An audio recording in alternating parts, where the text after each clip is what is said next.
드디어 제대로 된 본 여행지를 찾았습니다. 2026년 꼭 가봐야 할 수목원부터 꽃으로 둘러싸인 감성 카페와 지금 가장 핫한 튤립 명소까지 오늘 한 번에 다 알려드리겠습니다. 그럼 바로 시작합니다. 실제 여행 동선은 다음과 같습니다. 첫 번째 여행지, 아니 솔직히 이번 여행에서 만족도 1위였던 곳입니다. 2026년 꼭 가봐야 할 수목원 10선에 선정된 강원도립 화목원. 여기 휠체어 유모차 무료 대여 가능합니다. 입장료는 내야 합니다. 이렇게 가면 와, 비밀 과호. 우선 입구에서 들어오자마자 오른쪽으로 가면 바로 비밀의 화환이 나옵니다. 제가 방문한 날에는 벚꽃은 물론이고 눈수벚꽃까지 아름답게 피어 있었습니다. 사실 이곳의 정확한 이름은 수생식물원. 가운데 정자가 있고 연못 한가운데 다리가 있고 그리고 물레방아가 대굴대굴 굴러가는 모습이 한 폭의 그림 같았죠. 여기서 위에 잎을 걸고 아래쪽에 사람이 들어와 사진을 찍으면 예쁘게 나온답니다. 어머, 벌써 튤립이. 벚꽃 명소로 알려진 강원도립 화목원에는 이제 튤립도 피고요. 조만간 5월에는 철쭉도 핀다고 해요. 매계절 다른 꽃이 피니 언제 가도 타이밍도 좋다 뭐 이런 느낌은 없습니다. 매계절 다 가기 좋다는 말이죠. 여기 수목원이 올해 우리나라에 꼭 가봐야 할 수목원 10곳 중 한 곳으로 선정된 곳이라고 합니다. 다 평지로 이루어져 있어서 걷기에도 좋고 유모차나 휠체어 대여도 무료로 가능합니다. 그리고 특히 튤립이 펴있어요. 벚꽃은 제가 왔을 때 좀 많이 펴있는데 벚꽃이 지더라도 튤립이 예쁜 곳입니다. 이곳은 사계식물원인데요. 난대, 관엽, 생태, 다육 등 말 그대로 사계절 식물을 볼 수 있는 곳입니다.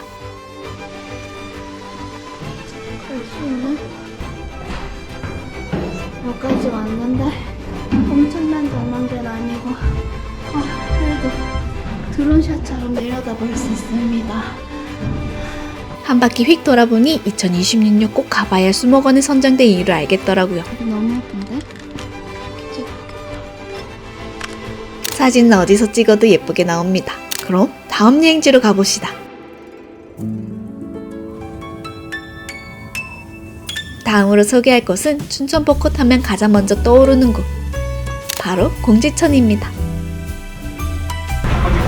으아모 1인당 3,000원 자전거 대여. 몰랐는데 마라톤 훈련 코스. 공지천교에서 소양 2교 구간까지 이어지는 2.5km 구간을 이디오피아 길이라고 부르는데요. 1992년 바르셀로나 마라톤 금메달리스트 황연조 선수가 그 당시 훈련하던 코스라고 합니다. 그래서 그런지 길이 진짜 잘 되어 있죠. 아, 계속 공사하더니 여긴 자전거 도로, 여기는 사람이 걷는 도로. 여기도 있네. 여기 이름 몰랐어. 공지천 벚꽃길의 가장 큰 장점은 자전거 길과 보행길이 따로 나뉘어져 있다는 점, 그리고 아래로 내려가면 물과 벚꽃, 오리배 조합을 볼 수 있습니다. 참고로 오리배는 3인 기준 15,000원, 현장 예매만 가능하고요. 지금은 벚꽃이 많이 졌지만 그래도 조만간 철쭉도 필 거고 나무들이 초록으로 덮이면 또 다른 매력을 볼 수 있는 것입니다. 무엇보다도 여긴 걷기 좋은 곳이죠. 우와. 그리고 공지천 유원지에는 춘천 사이로 248이라는 다리가 있는데요. 달 밑에 벚꽃.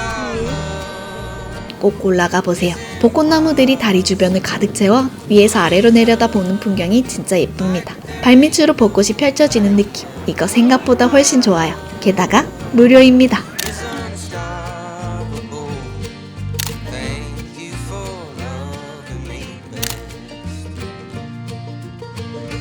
지금 대기표 뽑았어. 점심으로 유명 김치찌개 맛집에 왔는데 대기가 너무 길어 포기했습니다. 근처 막국수 집으로 그 방향 변경. 춘천에는 왜 이렇게 맛있는 게 많죠? 닭갈비도 좋지만 여기 오면 꼭 막국수 드시고 가세요. 식사 후 들린 곳은 계절마다 제철꽃이 피는 카페입니다. 이곳의 시그니처 메뉴는 옥수수 크림 라떼. 솔직히 조금 비싸죠. 그래도 시그니처 메뉴는 마셔봐야죠. 이 옥수수 라떼. 이 카페는 계절마다 분위기가 달라지는데요. 4월과 5월에는 튤립, 6월과 7월에는 수국, 그리고 6월부터 10월까지는 메리골드를 볼 수 있다고 합니다. 여기 가을에는 핑크뮬리를 피는 거. 이렇게 다 핑크뮬리. 와. 카페에서도 꽃 구경해야죠. 정원이 꽤 넓게 조성되어 있어서 아이와 함께 오기에도 좋고 반려동물 동반 가능한 곳이라고 해요. 오, 여기 벚꽃. 오늘의 마지막 여행지는 숲속에서 만나는 작은 유럽 제이드 가든입니다. 있고 오늘 매표서 지나서 왼쪽에 포토존. 입구에서 바로 매표하고 왼편으로 가면 제이드 가든에서 가장 유명한 포토존 유럽식 웨딩 가든이 나옵니다. 여기 무조건 사진 찍고 가세요. 제이드 가든은 약 16만 제곱미터 규모로 무려 24개의 테마 정원으로 이루어져 있는데요. 길 자체는 유모차나 휠체어가 다닐 수 있을 만큼 아주 잘 정비되어 있지만 자연지형 그대로 살린 수목원이다 보니 약간의 경사가 있습니다.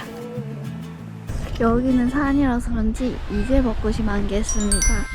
지금 튤립이 요 정도 폈는데 이 영상이 올라올 때쯤이면 튤립을 볼 수 있을 것 같습니다. 지금 여기가 다 튤립인데 아직 조금밖에 안 폈어.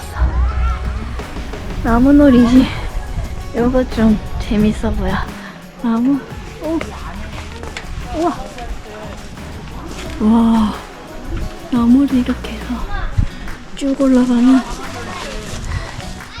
걷다 보면 이런 감성 카페도 나오고요. 중간에 딱 쉬기 좋은 포인트죠. 내가 제이드 가든에서 제일 좋아하는 곳 히트정원. 흐린 날하고 예쁜 곳.